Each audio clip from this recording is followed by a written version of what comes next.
Buenas tardes a todos, un placer estar con ustedes esta tarde. Mi nombre es Félix Ariel Romero Figueroa, soy tutor de lenguaje, tutor asignado para la materia de lenguaje para nuevo ingreso 2021. Es un honor para mí estar con ustedes esta tarde. Vamos a hablar un poquito sobre la literatura salvadoreña contemporánea, un tema que pues ya hemos publicado cierta información al respecto en los foros de semanas anteriores en la plataforma. Sabemos pues que algo emotivo ha sucedido para que no se pueda tener acceso directo a la plataforma, pero estamos acá tratando de cumplir y realizar lo que se nos ha propuesto para el beneficio para los diferentes aspirantes para nuevo ingreso de la Universidad de El Salvador, año 2021. Sin más preámbulos, les agradezco muchísimo por estar en esta videoconferencia. Sé pues que no he sido solo yo, han estado con más tutores que igual han estado compartiendo su conocimiento al respecto en las diferentes materias, y pues yo les agradezco muchísimo por haber tenido a bien ser parte de esta videoconferencia en la cual yo, como ya lo mencioné anteriormente, les estaré hablando un poco sobre la literatura salvadoreña contemporánea. Si por A o B motivo ustedes desean realizar alguna pregunta, pueden activar su micrófono. Me pueden hacer la pregunta y yo con mucho gusto voy a estar pendiente de poder responder cualquiera de sus inquietudes.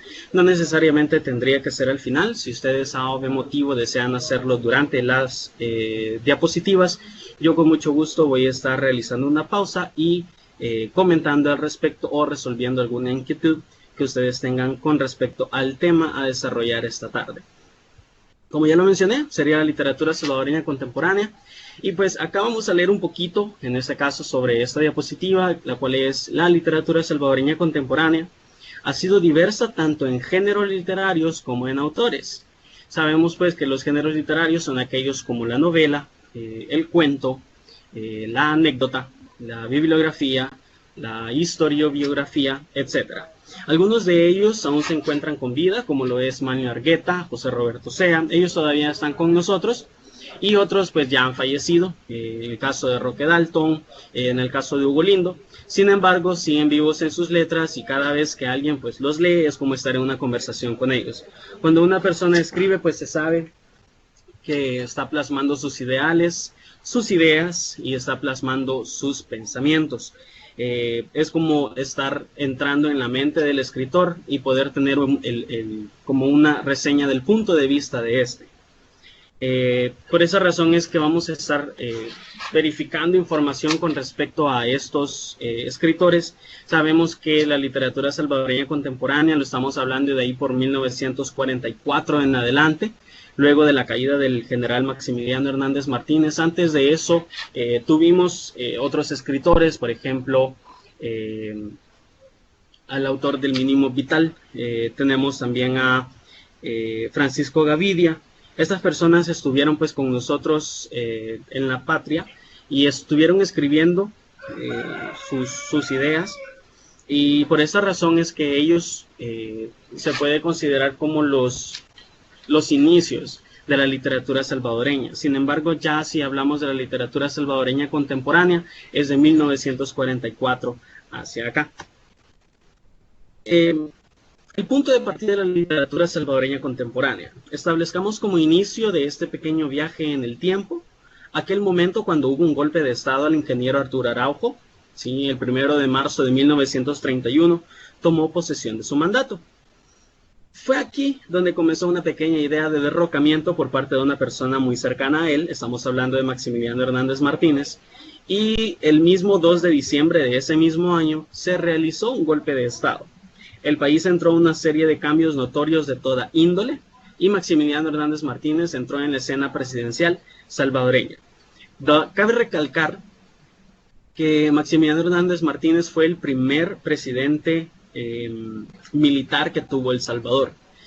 Es por esa razón que luego de esos 50 años pasaron, y pues diferentes presidentes tomaron posesión de ese cargo y eran militares. Sin embargo, cuando nosotros hablamos de los gobiernos militares, hablamos, y quieras o no, hablamos de represión hacia las minorías. Las minorías, en este caso, estamos hablando sobre las personas con menos recursos. Si hablamos sobre clases sociales, la clase media baja y la clase baja, puesto que la clase alta de El Salvador en ese entonces estaba muy marcada por los beneficios o los favores que ellos recibían de parte de los gobiernos militares, y eso es muy importante de reconocerlo, puesto que pueblo que no ha escrito no se conoce sobre él.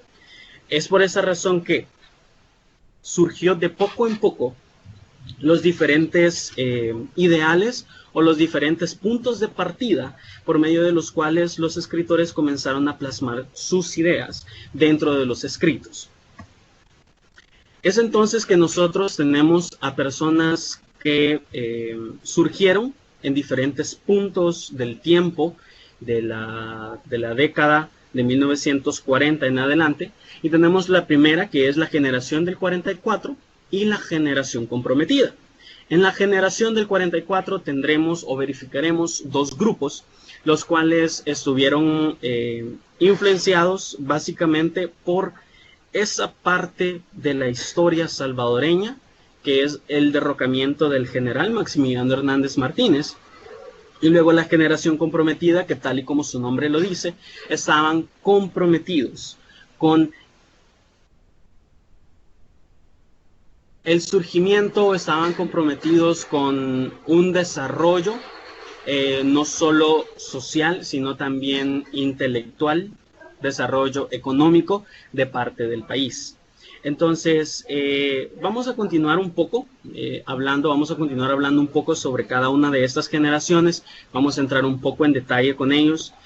Por supuesto, no voy a brindar absolutamente toda la información porque entonces no terminaríamos este día. Sin embargo, sí voy a dar los aspectos puntuales por medio de los cuales nosotros podemos tener un poquito más de acceso a la información, y de esa manera, pues, verificar qué otra información o qué otro conocimiento nosotros podemos obtener por medio de diferentes libros o fuentes de internet. Hay que verificar igual que fuentes de internet. Normalmente las que son las confiables son las que terminan en .edu o .org. Entonces eso es bien importante de tenerlo en cuenta, o los diferentes libros en PDF que ustedes pueden conseguir también. La generación del 44. Vemos acá una foto donde hay muchísimas personas. Todos estos hombres que ustedes ven acá han sido básicamente o fueron estudiantes de la Universidad de El Salvador. En la Universidad de El Salvador, desde su fundación en 1840, ha tenido como esa característica de ser un poco revolucionaria o estar en contra del gobierno. No es en sí que la Universidad de El Salvador o que los estudiantes de la Universidad de El Salvador estemos en contra del gobierno. Simplemente estamos en contra de las injusticias sociales que se puedan cometer. Entonces, estas personas, teniendo en cuenta la época en la que vivían, ellos, pues la mayoría, estudiantes de Derecho, estaban comprometidos o estaban en la búsqueda de una mejora para el país. Ellos se reunían dentro de las instalaciones o fuera de las instalaciones de la Universidad de El Salvador, compartían sus escritos, y de esta manera ellos buscaban dar a comprender al pueblo salvadoreño cuáles eran las injusticias que se estaban cometiendo.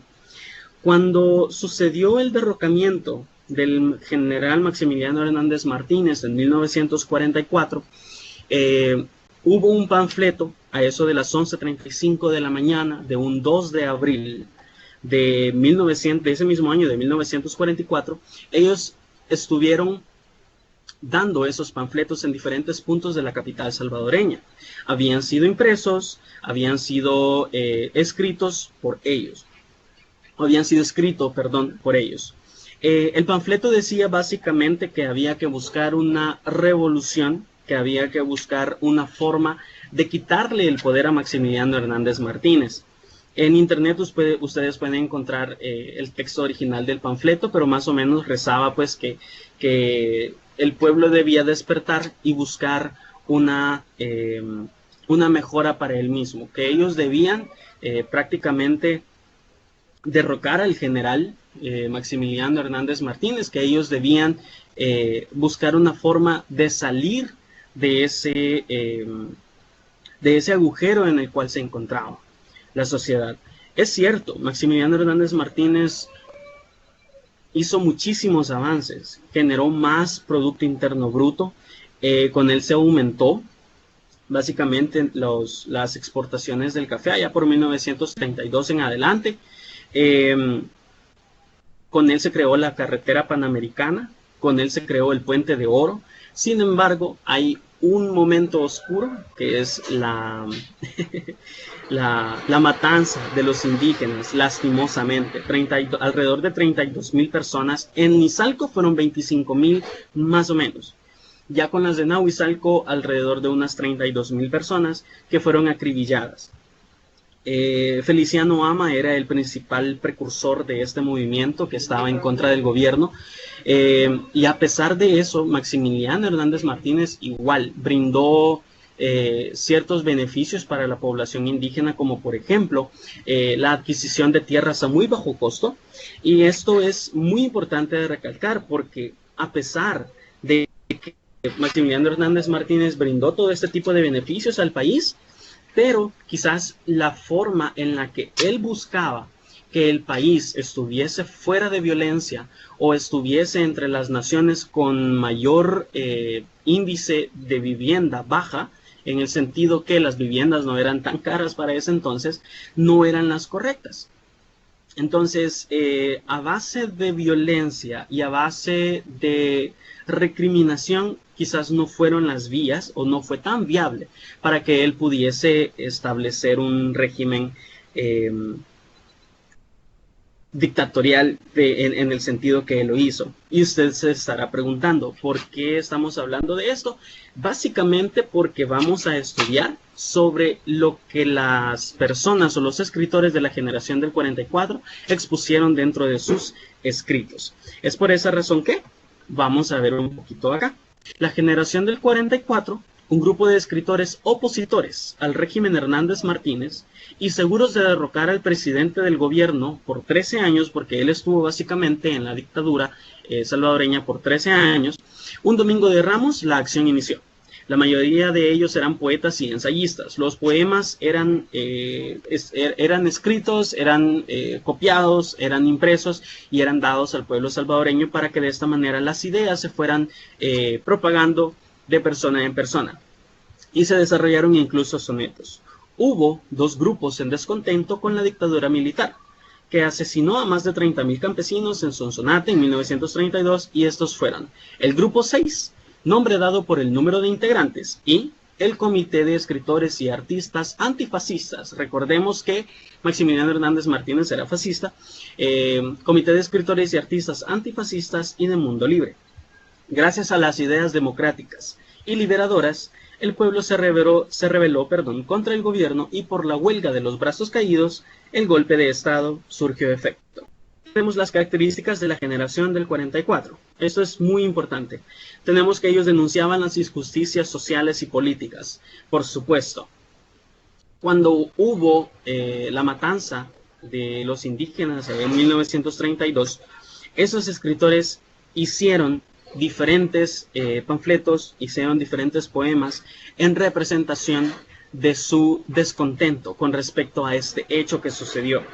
Entonces, es bien importante el hecho que nosotros comprendamos que el hecho de escribir no es simplemente dar a conocer mis ideas como escritor, sino que el hecho de escribir es generar un cambio de la perspectiva o de las ideas que una persona pueda tener con respecto a lo que ésta piensa, ya sea para beneficio no solo de la persona, sino también de la sociedad en general.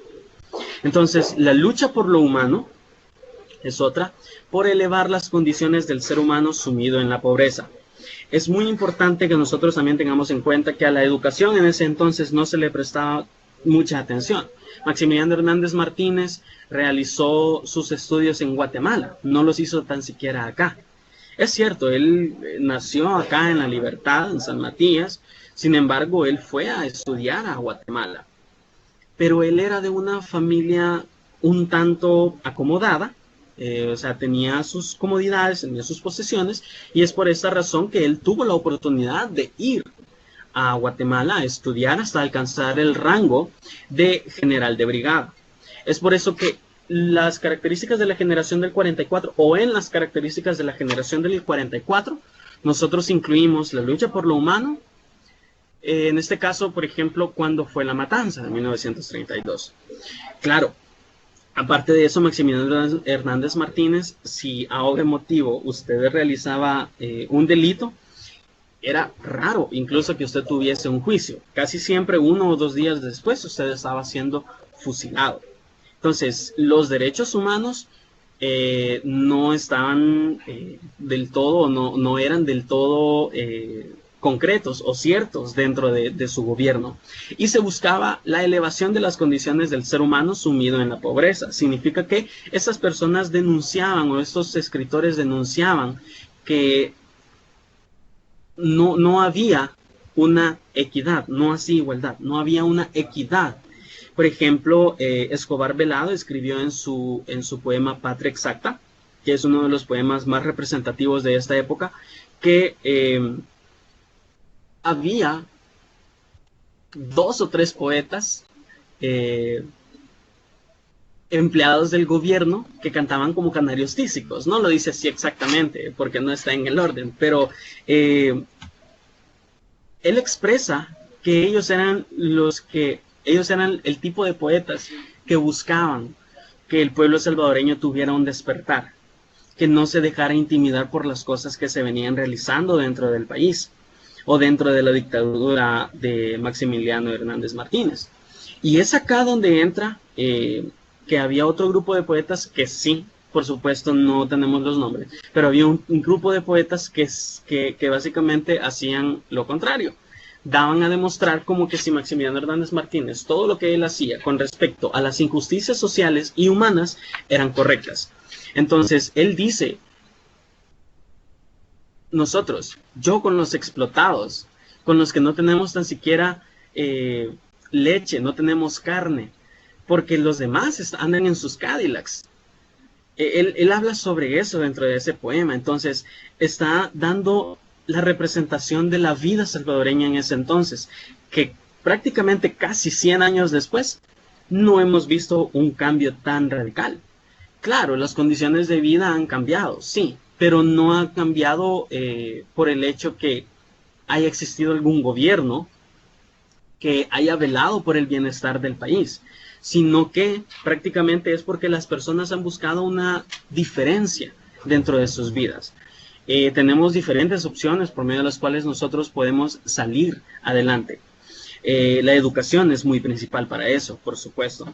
Tenemos proyectos de trabajo por cada autor desde cada especialidad artística y literaria. No todos buscaron los poemas. Unos buscaron ensayos, otros buscaron sonetos. Los que buscaron ensayos estuvieron básicamente influenciados por Alberto Masferrer. Ellos lo leían, incluso Elena, ya lo vamos a ver quién fue. Elena escribió o hizo un ensayo hablando sobre Masferrer. ¿Por qué? Porque él, Alberto Masferrer, fue una persona que denunció muchísimo las injusticias sociales. Tenemos el mínimo vital, que es lo que cada persona necesita, y hasta el momento pues no lo vemos reflejado dentro de nuestra sociedad. Y tenemos también el dinero maldito, que habla básicamente sobre, está bien, yo como dueño de las tierras te pago, sin embargo, quiero que lo que hagas es que como yo también tengo otro tipo de negocios, quiero que vayas y lo vayas a gastar. Entonces, todas esas cosas se denuncian porque no había una equidad social, la justicia social no existía. Siempre era los ricos para los ricos, pero los pobres para los ricos. Entre los pobres y pobres no había nada. Y la exigencia académica y calidad en la producción literaria de cada uno. Sí, por ejemplo, tenemos a Hugo Lindo, que él fue un embajador y fue representante de la nación hasta en el Vaticano. Hay diferentes facetas de ellos que no solamente están influenciadas por el lenguaje, sino que la mayoría de estos escritores de la generación del 44 estudiaron Derecho. Otros estudiaron Letras, por supuesto. Pero más que todo, los que estudiaron Derecho eran porque sabían sobre la ley. A esa ley creada por Isidro Menéndez. Luego tenemos los grupos de la generación del 44. Habíamos hablado que teníamos dos, el grupo 6 y el comité de escritores y artistas antifascistas y de mundo libre. En el grupo 6 nosotros tenemos a Hugo Lindo, con su principal obra, Dejad, pues, que sucumba. Tenemos a Matilde Elena López, con Disyuntiva. Tenemos a Osvaldo Escobar Blado, con Patria Exacta, como lo había mencionado. Tenemos a José María Méndez, o Chema Méndez, como se le conocía entre su grupo de amigos, La Fruta Prohibida, el cual es un cuento. A Ricardo Trigueros, con Jardín. Pedro Joffroy Rivas, con Soledad. Entonces, ellos conformaron el grupo 6. Cabe destacar que ellos en sí no es que hayan vivido toda su vida acá en El Salvador. La mayoría de ellos fueron exiliados incluso del país. Por ejemplo, José María Méndez, él fue exiliado del país, él tuvo que irse a Guatemala a vivir buscando un asilo político.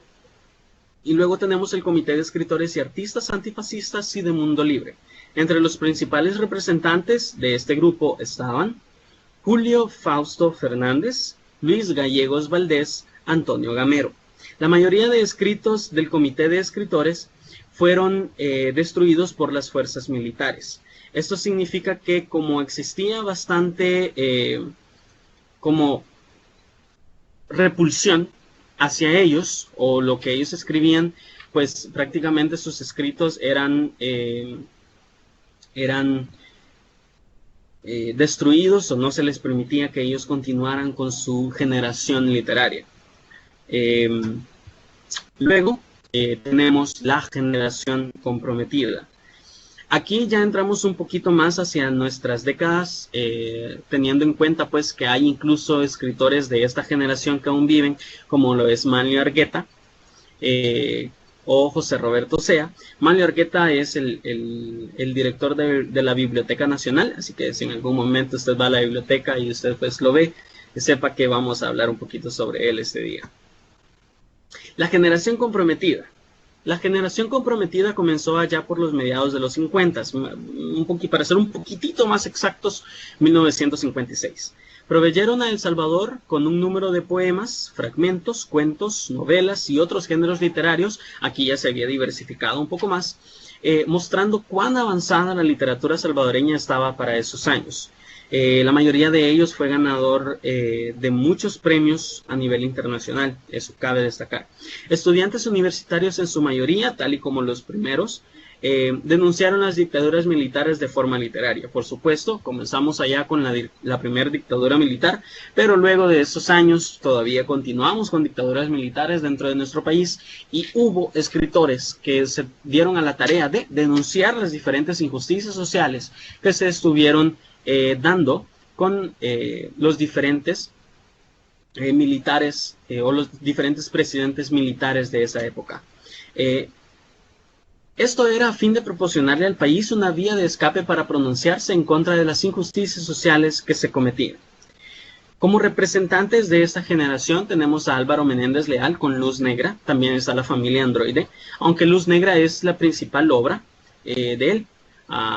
Estamos hablando de básicamente dos personas muertas, ¿no? que están teniendo una pequeña conversación.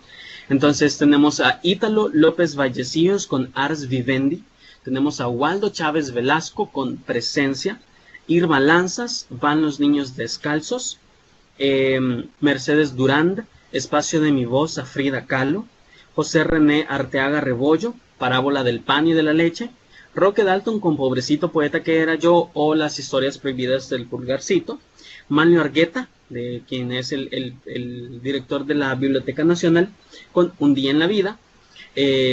Tenemos a José Roberto Sea con Caminar y Soledad.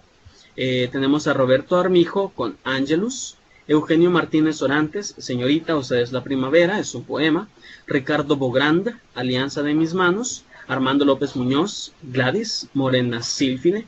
Tirso Canales, Anatólico en paisaje. Y Miguel Ángel Parada, San Matías Destrabado y punto.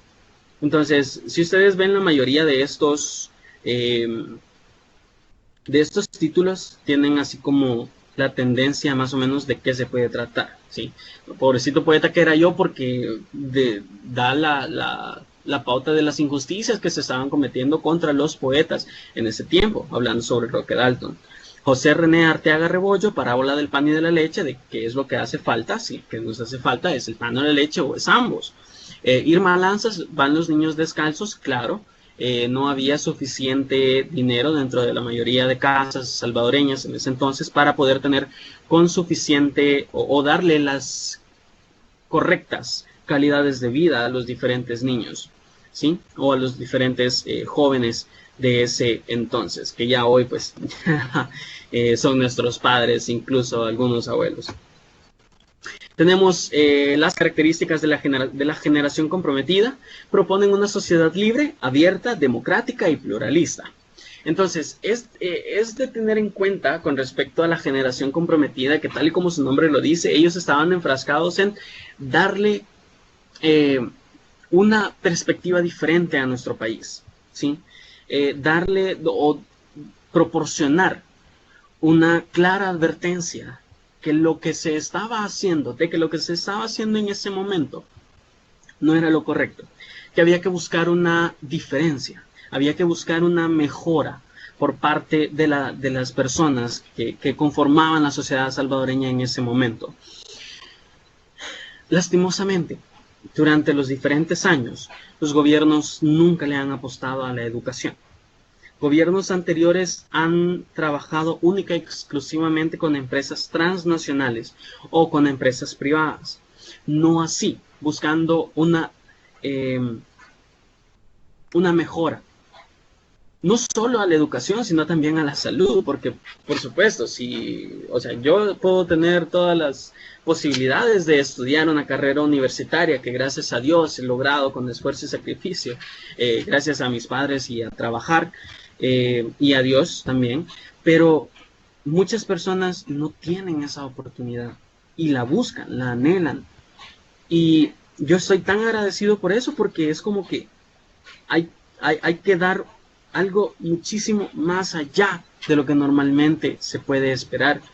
La Universidad de El Salvador pues se ha caracterizado por ser la universidad del pueblo, porque somos estudiantes que buscan la mejora por y para el pueblo. Porque si incluso el presidente chileno lo comentó, ser estudiante universitario o ser estudiante y no ser revolucionario es incluso en contra de la naturaleza.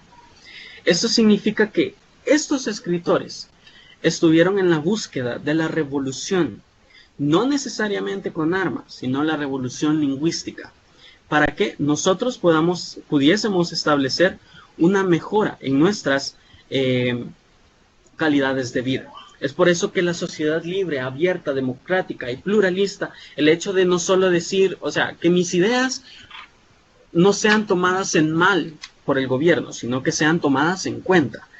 Que si tengo una idea y es en beneficio, es en pro de una mejora para mi sociedad, bueno, hay que verificar de qué forma nosotros podemos echarla a andar. Sin embargo, durante este tiempo, pues eso no se daba. Entonces ellos buscaban una manera de generar esa empatía con el pueblo salvadoreño. Era un movimiento nacional, por supuesto. Es un movimiento nacional porque básicamente ellos estaban enclaustrados en dar la mejora en sí para el país, no simplemente una sociedad aristocrática, ¿sí? Sino que era un movimiento nacional porque eran por y para el pueblo. Y pues aparte de eso, cabe recalcar que no había personas que fuesen extranjeros, sino que todos eran nacidos dentro de las fronteras salvadoreñas. Probablemente algunos de ellos tuvieron descendencia extranjera, pero pues ellos estuvieron o fueron nacidos dentro del territorio salvadoreño.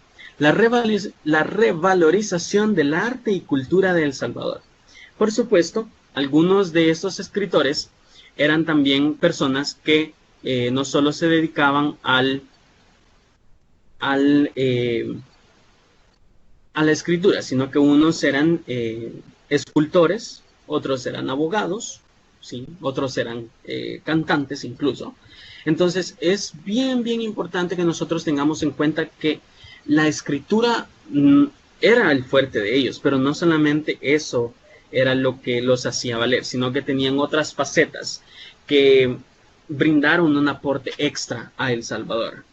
Romper el tradicionalismo, por supuesto, ya no era simplemente estar nosotros acá, como, bueno, simplemente vamos a escribir un poema y hasta ahí, sino que el tradicionalismo era, bueno, básicamente ese era el tradicionalismo, escribir un poema y hasta ahí, sino que buscaban romperlo porque ellos estaban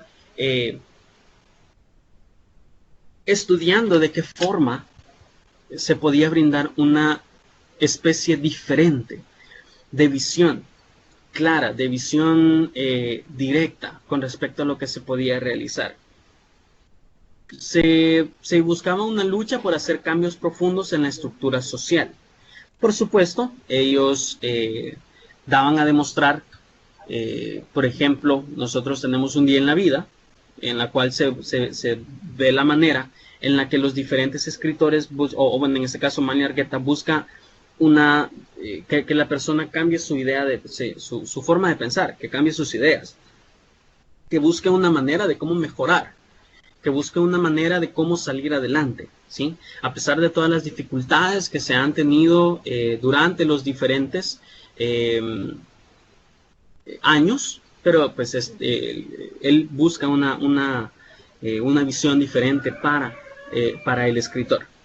Y pues se presentaba una actitud iconoclasta. En este sentido, pues básicamente es que buscaban una actitud que no fuera que, por ejemplo, yo soy un ícono, ¿sí? Sino que yo soy un escritor, por supuesto, soy un poeta, pero no por eso significa que yo voy a estar en contra del pueblo, sino que lo que yo escribo es para el pueblo. ¿Desearía que el gobierno me apoye? Sí, por supuesto, desearía que el gobierno me apoyase, pero si no lo hace, no hay problema. Yo puedo continuar porque yo no me debo a ninguna empresa, yo no me debo a ninguna asociación nacional, yo me debo al pueblo salvadoreño. Entonces, esas características son muy importantes de la generación comprometida. Ellos, básicamente, sí, todos eran de la Universidad del Salvador. Ellos, luego de clases o dentro de las instalaciones de la Universidad de El Salvador, ellos se reunían y pues compartían sus escritos, ¿sí? Cuentan las anécdotas que básicamente ellos allá por la concha acústica, algunos sabrán dónde es, si ya han visitado la Universidad de El Salvador, Campus Central, y si no, pues cuando sean estudiantes de la Universidad de El Salvador la verán.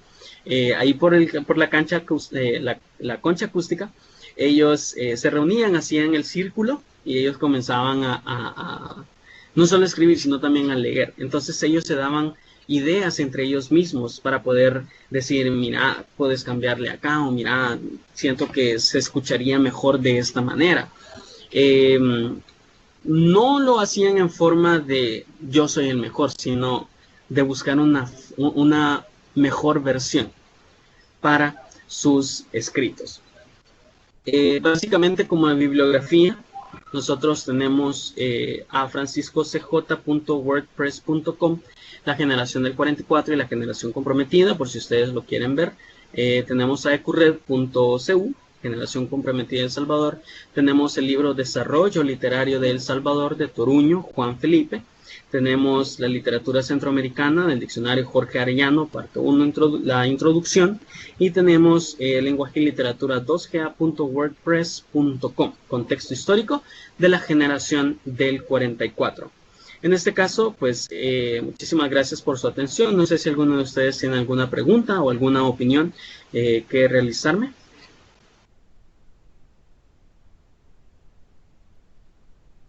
Hola, Hola. buenas tardes. Yo tengo una duda.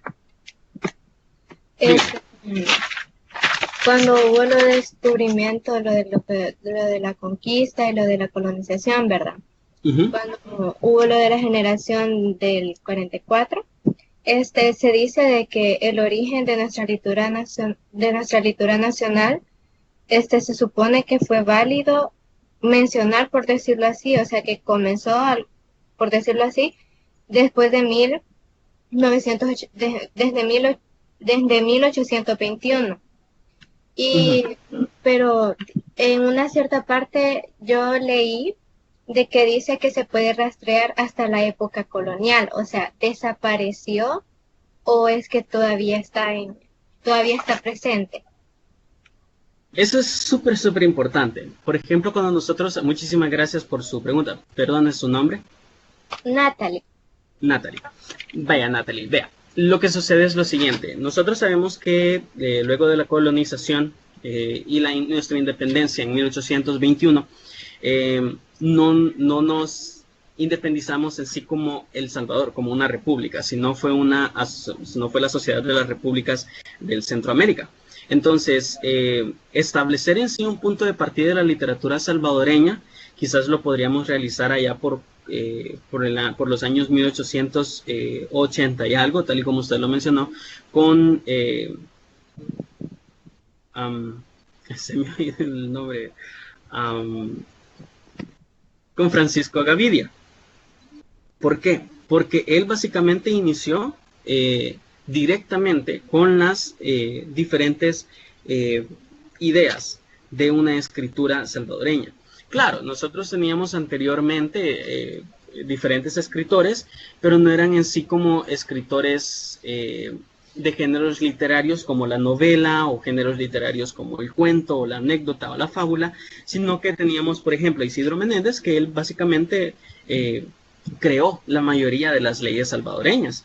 Nosotros tenemos a Francisco Morazán, que también realizó una serie de ensayos por medio de los cuales él daba a demostrar qué era lo que se podía realizar para una mejora de la sociedad salvadoreña que en ese entonces estaba en su crecimiento. Pero en sí, hablar sobre 1821 es como que nosotros hablemos básicamente que Centroamérica era una sola, por supuesto. Entonces no hay un punto de partida en sí de la literatura salvadoreña, sino hasta con Francisco Gavidia.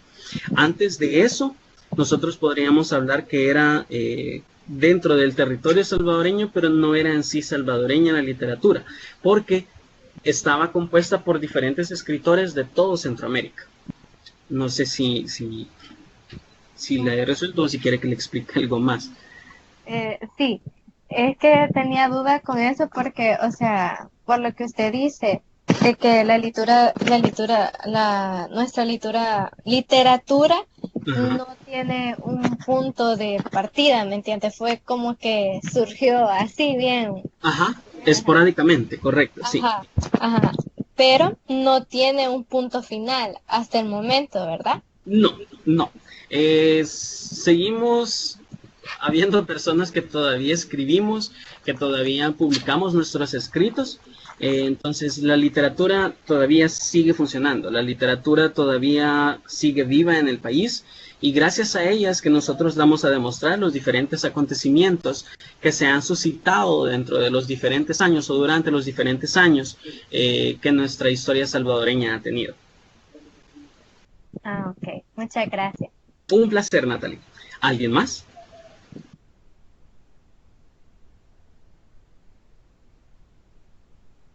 Sin pena. Que si no lo sé, le digo, no lo sé. Yo tengo una, pero es como curiosidad o duda porque usted ponía una foto al principio de la presentación de la generación del 44, ¿verdad? Uh -huh. Entonces yo me puse a ver la imagen, a ver los rostros y yo no sé si mi vista me falló o qué, pero no salía ni una mujer, no sé si fue correcto o es que más adelante se iban agregando durante ese año, no sé, es Sí, una duda que me salió. sí, correcto. Muchísimas gracias. ¿Su nombre? Josué, José. Vaya, José, muchísimas gracias por su participación. Vea, lo que sucede es que esa foto, sí hubo mujeres, pero esa foto fue tomada por parte de los hombres que formaban parte de la generación del 44. Sí hubo mujeres, por supuesto. Tenemos a Irma Lanzas, que ella sí escribió, pues, o fue parte de la generación del 44. Sin embargo, no sé por qué A o B motivo no estuvo dentro de esa foto. Pero hay otra foto, la voy a poner acá para que ustedes la vean. Por ejemplo, ahí la tenemos, a Irma Lanzas, está a la par de Hugo Lindo. Está si ustedes lo ven ahí, ella es Irma Lanzas. Entonces, si A o B motivo acá no aparece ella, no sé por qué, pero esta generación del 44 es muy importante que nosotros tengamos en cuenta que no era así como no permitimos mujeres, ¿verdad? Por supuesto que sí se permitía como en todo ámbito, pero ella pues fue de las principales referentes de la generación del 44. Sin embargo, esta foto, imagino yo que fue tomada en algún momento determinado, donde tal vez ella no estaba, pero no significa que no hubiesen mujeres dentro de la, o no había mujeres dentro de la generación del 44. Tenemos a Irma Lanzas. Ok, gracias. Muchísimas gracias a usted. ¿Alguien más? Por acá me pasaron una pregunta, o bueno, un comentario. Dice que ellos cuando escribían los exiliaban porque no recibían la represión que recibían los campesinos. Vaya, lo que sucede es lo siguiente. El estudiante siempre era muy respetado. Con esto no quiero que me mal comprenda lo que voy a decir. No significa que los campesinos no eran respetados. No, no, no. Simple y sencillamente que el estudiante universitario tenía, tal vez no privilegios, pero el estudiante universitario sí tenía un poquito más de libertad en el sentido de poder decir qué era lo que oprimía o qué era lo que estaba oprimiendo al pueblo. ¿Por qué? Porque ellos tenían el apoyo de muchas personas más. Entonces, los escritores tenían una forma de cómo, o tenían esa función lingüística, la cual es la función apelativa de poder llegar a la mente de la persona y realizar o tratar de realizar un cambio. Es por esa razón que los campesinos lastimosamente fueron reprimidos de una forma brutal. Sin embargo, los escritores eran como exiliados nada más. Ellos eran enviados a otros países o simplemente pues ellos por su propia cuenta se iban a otros países, por ejemplo Guatemala, Honduras, Nicaragua, incluso México, Estados Unidos, porque ellos no querían pues que existiera una como no querían tener una muerte tan rápida si lo vemos desde ese punto de vista. Ahora, lo que sucede es que el estudiante universitario ya por los años 1930 en adelante, hasta 1990, más o menos, el estudiante, porque en 1992 se creó la Asociación General de Estudiantes de la Facultad Multidisciplinaria de Occidente acá, pero también había otras asociaciones generales dentro del campus central. Entonces, esas asociaciones han buscado la forma de que cada año más y más estudiantes puedan tener acceso al derecho de la educación universitaria.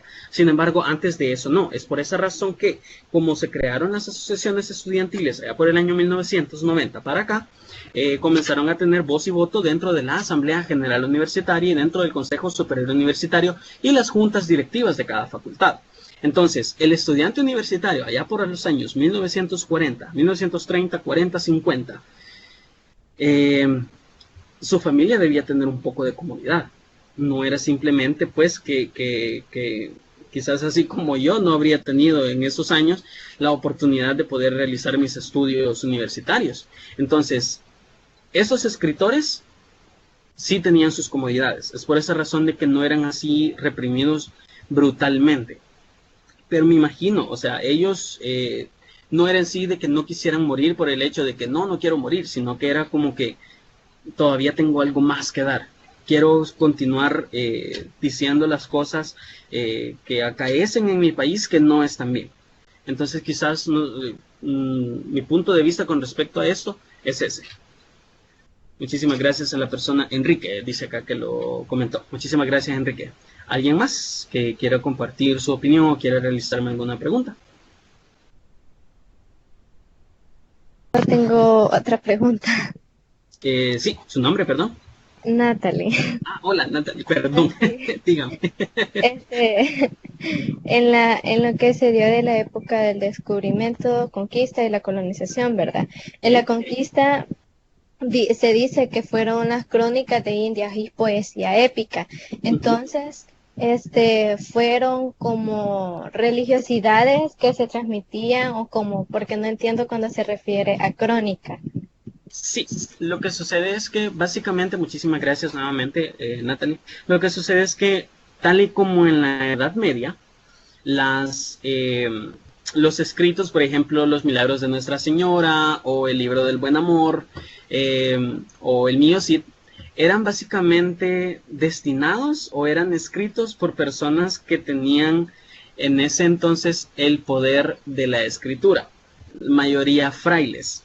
Entonces, por ejemplo, los nobles en ese momento consideraban que escribir no era para el estatus social de ellos. Entonces ellos ponían a otra persona a que firmara sus documentos o a que escribieran las cartas que iban a ser enviadas a otros lugares. Lo mismo sucedía acá durante la colonización. Todos los escritores o las personas que querían escribir algo o querían dar su punto de vista por algo, tenían una historia que querían dar para la sociedad colonizada en ese momento, debían ser supervisados por la iglesia, que en ese entonces pues ellos habían venido y habían comenzado con una evangelización para nuestros indígenas. Entonces, ellos básicamente, si querían dar algo a demostrar o querían decir algo, eran expuestos exclusivamente o debían ser básicamente estudiados o verificados por los frailes o los sacerdotes de ese momento.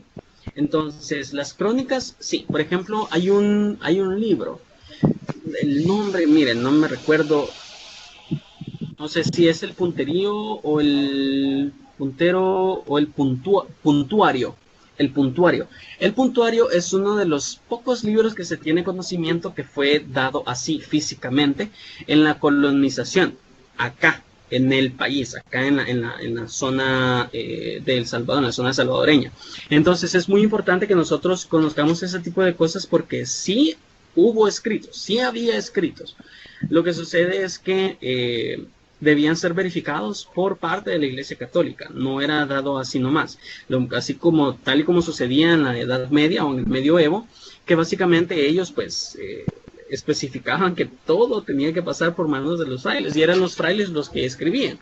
Nosotros tenemos a los mesteres, pues el mester de clerecía y el mester de juglaría. El mester de clerecía era básicamente sobre los clérigos, quienes eran personas religiosas, pues, y el mester de juglaría eran personas que daban sus discursos en las plazas, pero estas personas siempre tenían que ver con la Iglesia Católica, porque si usted no tenía el permiso de la Iglesia Católica para poder dar a demostrar su escrito o hablar sobre su escrito, lastimosamente usted no podía darlo. Entonces, lo mismo sucedía acá durante la colonia. No sé si con eso le respondo. Sí, claro. Genial. Gracias, Natalie. Gracias. ¿Alguien más?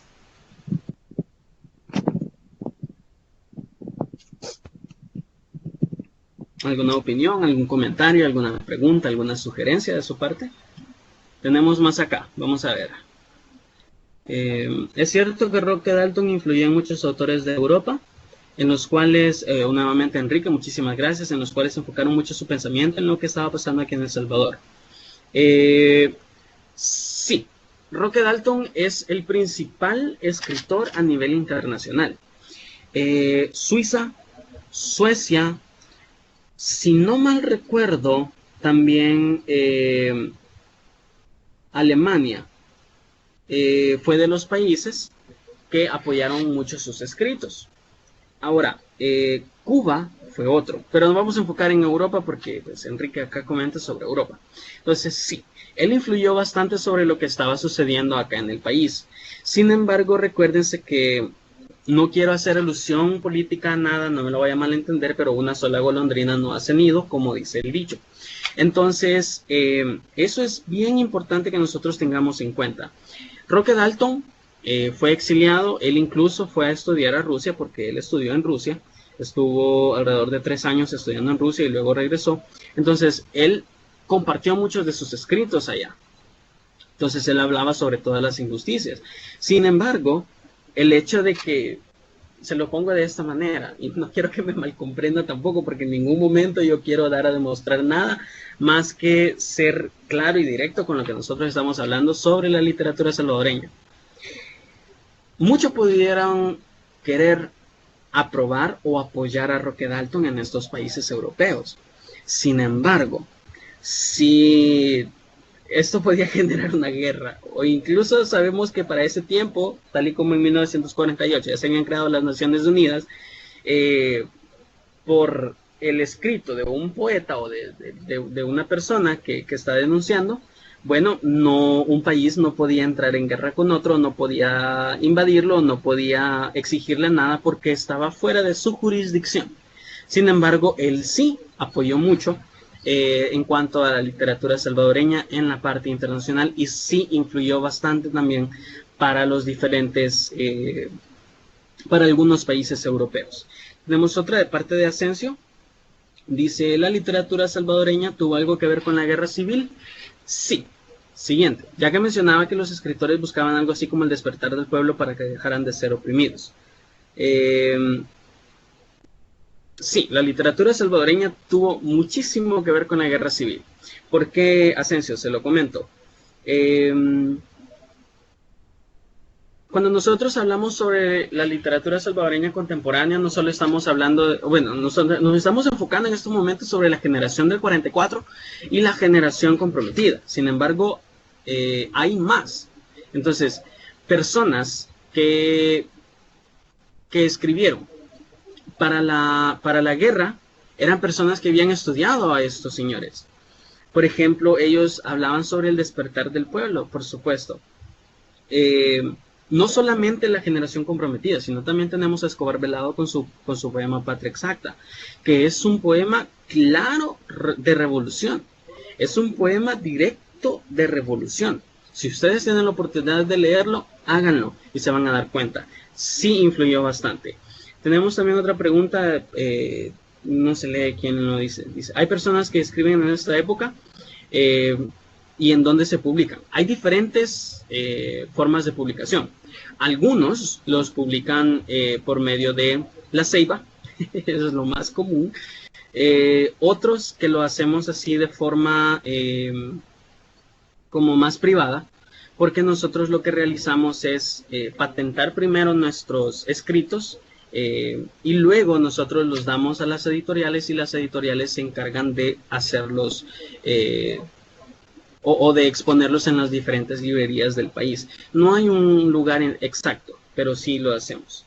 El contexto sociocultural en el que aparece la literatura salvadoreña. Melissa Molina. El contexto sociocultural, Melissa, básicamente estamos hablando desde la colonización. No tenemos un contexto sociocultural principal o un contexto sociocultural primario. Cada escritor de la literatura salvadoreña ha tenido características y ha estado en un lapso de tiempo exacto que se ha compartido con otros escritores. Entonces, no podemos hablar sobre exactamente un aspecto sociocultural o un contexto sociocultural.